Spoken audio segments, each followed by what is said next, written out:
Bismillahirrahmanirrahim. Assalamualaikum warahmatullahi wabarakatuh. Hadirin jamaah yang dimuliakan Allah Subhanahu wa Ta'ala, mari kita panjatkan sholawat dan rasa syukur kita kepada Allah Subhanahu wa Ta'ala yang telah memberikan nikmat, dan jangan sampai lupa panjatkan sholawat kepada Nabi Muhammad SAW.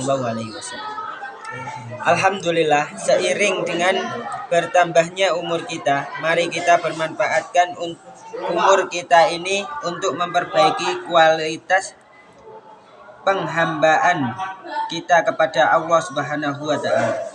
Kita tingkatkan prestasi ibadah kita dan kita maksimalkan untuk berusaha agar seluruh ibadah yang kita laksanakan punya dampak terhadap perbaikan akhlak kita.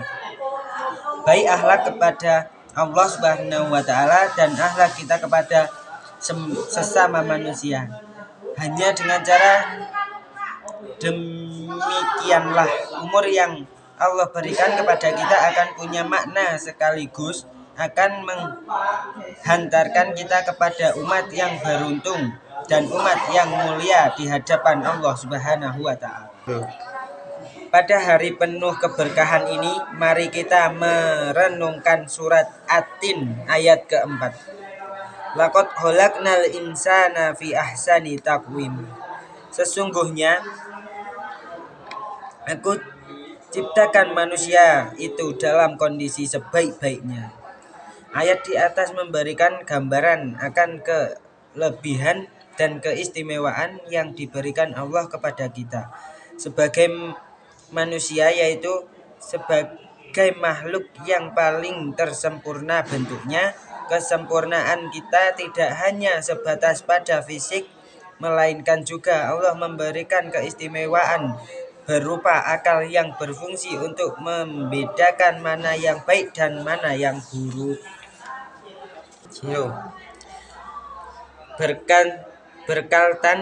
Berkaitan dengan hal ini, Imam Al-Ghazali mengategorikan makhluk Allah itu ada 4 macam, yaitu 1.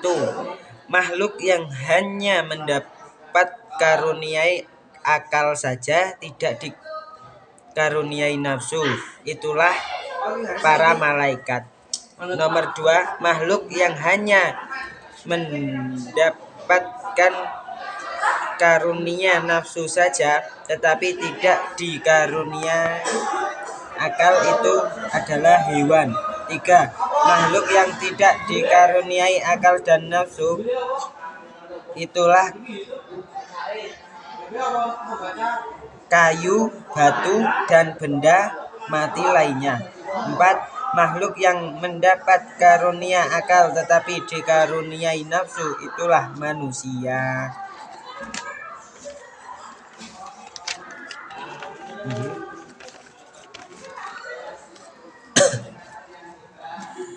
Akal mempunyai potensi positif. Ia akan mendorong yang siapa ditempatinya untuk senantiasa berbuat baik dan mencegahnya dari perbuatan yang tidak baik. Sementara nafsu mempunyai potensi buruk. Ia akan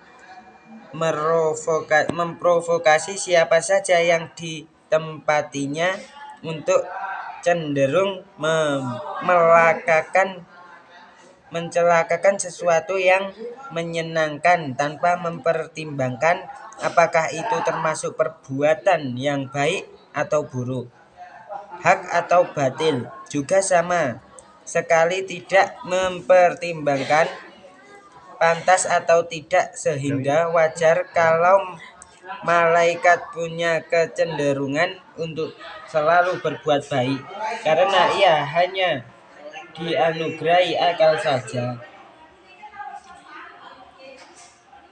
Malaikat pun juga sangat dimaklumi kalau hewan melakukan sesuatu sesukanya karena ia hanya diberi nafsu.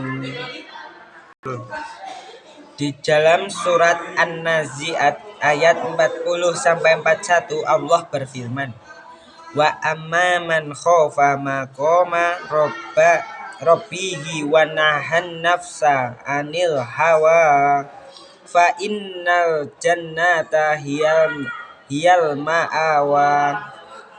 Dan adapun orang-orang yang takut kepada kebesaran Tuhannya dan menahan diri dari keinginan hawa nafsunya, maka sungguh-sungguhlah tempat tinggalnya.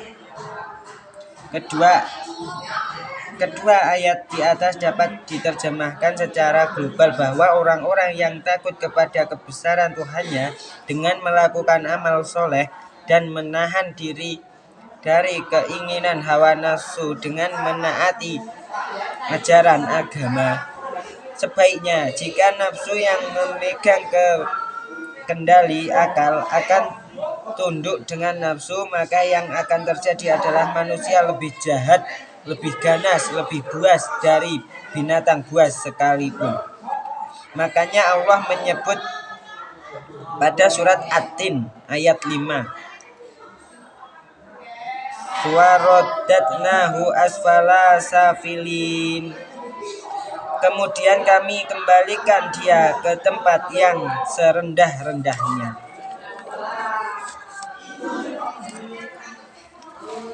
Di dalam surat Al-A'raf 179 Allah berfirman, dan sesungguhnya kami jadikan untuk isi neraka jahanam kebanyakan dari jin dan manusia. Mereka mempunyai hati tetapi tidak dipergunakannya untuk memahami ayat-ayat Allah. Dan mereka mempunyai mata tetapi tidak dipergunakannya untuk melihat tanda-tanda kekuasaan Allah. Dan mereka mempunyai telinga tetapi tidak dipergunakan untuk mendengar ayat-ayat Allah. Mereka itu sebagai hewan ternak, bahkan mereka lebih sesat lagi. Mereka itulah orang-orang yang lalai.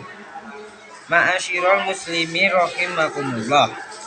Mari kita senantiasa berusaha berjuang agar kita bisa mengendalikan hawa nafsu kita, tidak membiarkan diri kita menuruti kata yang keinginan nafsu yang cenderung ingin membuat yang tidak baik, senang berbuat baik, senang berbuat maksiat dan dosa.